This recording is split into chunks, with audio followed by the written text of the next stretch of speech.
So as we approach an ethical conflict, oftentimes the response is, well, what's the loving thing to do?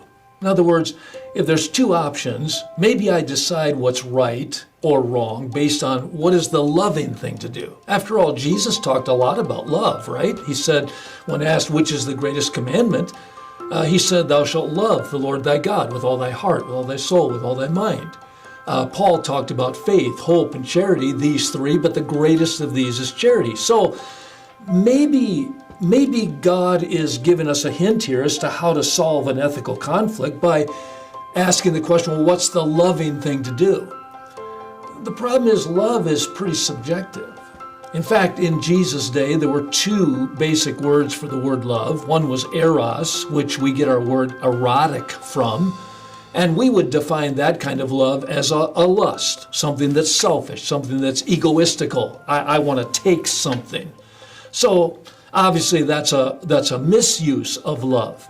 The second word was the word philia, which is a mutualistic love. It's a brotherly love, the city of Philadelphia, the city of brotherly love. And this is what friendships are based on. I give you a birthday card, you give me a birthday card, and so on. And there's a friendship there. But when Jesus came on the scene, he introduced a whole new level of love with the word agapic love, agape love. This is an altruistic love. This is a love that gives without any expectation of return. It's not selfish. It's not mutualistic. It is altruistic. It is the love that Jesus shows toward us. It's an unconditional love. It's the love that Paul expressed in 2 Corinthians chapter 2, where he said, I'll very gladly spend and be spent for you, though the more abundantly I love you, the less I be loved. So it's really important that we define what love is. And it's only in this context of an agape love that we can say, what's the loving thing to do?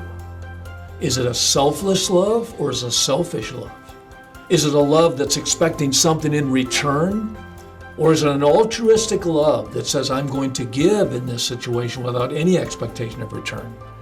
This is the love that is needed in biblical ethics. And we teach more about this in the class, Biblical Ethics, under the topic of situationalism.